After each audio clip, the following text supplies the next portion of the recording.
예, 앞서 보신 것처럼 안철수 국민의당 대표가 합당 결렬을 선언하면서 이번 대선에 중요한 변수가 생겼습니다. 그 내막이 뭔지 궁금해서 정치부 이채림 기자를 직접 불렀습니다. 자, 이 기자 어서 오십시오. 자, 6월 말이었던가요? 협상 시작할 때 분위기 나쁘지 않았는데 왜 이렇게 협상을 깬 겁니까, 안 대표가? 네, 협상 초기에 국민의힘이 국민의당의 지분을 인정해주고 또 사무처 직원과 부채까지 승계하기로 하면서 합당의 속도가 붙는 듯 했습니다. 그런데 이준석 대표와 안철수 대표 사이 해묵은 갈등이 부각됐고 국민의당이 당명 변경까지 요구하면서 분위기가 반전됐습니다. 표면적으로는 세부적인 요구사항이 충돌한 것처럼 보이지만 결과적으로는 안 대표가 독자 출마를 하겠다는 의지가 강했기 때문으로 볼 수밖에 없을 듯합니다. 자, 그러니까 합당을 해서 안철수 대표가 국민의힘으로 들어오면 힘을 못 쓰게 될 가능성이 높으니까 일단 당 밖에서 출마를 선언한 뒤에 나중에 국민의힘과 경선하겠다 이런 뜻이 있다라고 볼 수도 있겠군요.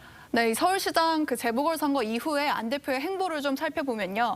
이 자맹하던 윤석열 후보와 만났고요. 여기에 윤 후보가 호남 지지율을 중요시하고 있던 사실 등이 알려지면서 이 두 사람의 이름을 딴 철성연대 이런 말까지 생겼습니다.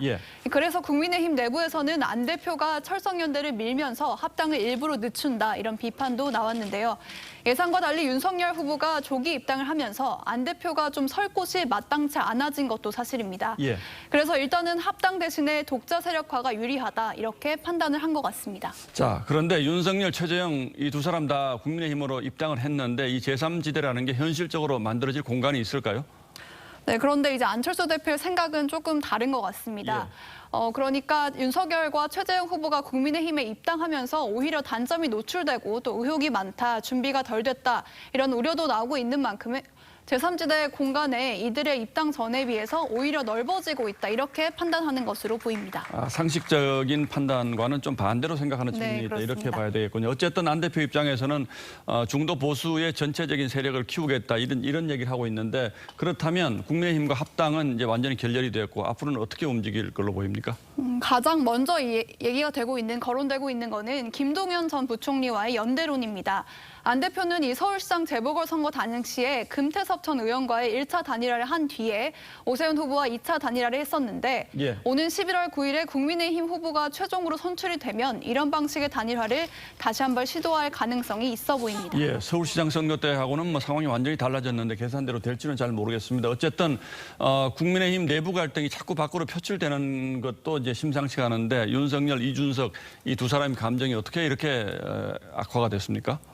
일단은 윤석열 후보의 어제 공개 발언을 보면 이준석 대표에 대한 감정이 얼마나 뿌리 깊은지가 잘 드러나는데요. 한번 들어보시겠습니다.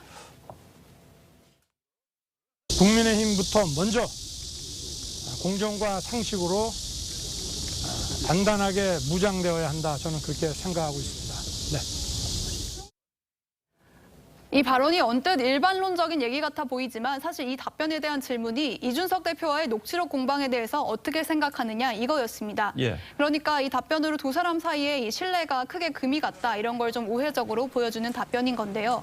윤 후보 측의 이 멸치 돌고래 발언, 탄핵 발언 등으로 갈등이 증폭되더니 통화 녹취 공개로 폭발하는 양상이었죠. 하지만 양측 모두 여론의 문매를 맞으면서 두 사람은 갈등을 봉합할 수밖에 없는 상황이 됐습니다.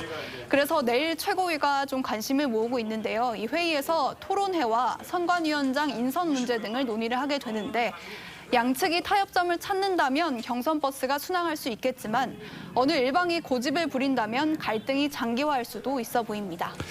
모든 것이 지금 다 헝클어진 상태에서 어디서부터 지금 정상화시켜야 될지 잘 모르겠는데 내일 어쨌든 최고위 열린다고 하니까 이게 분수령이 되겠군요. 이채림 기자 잘 들었습니다.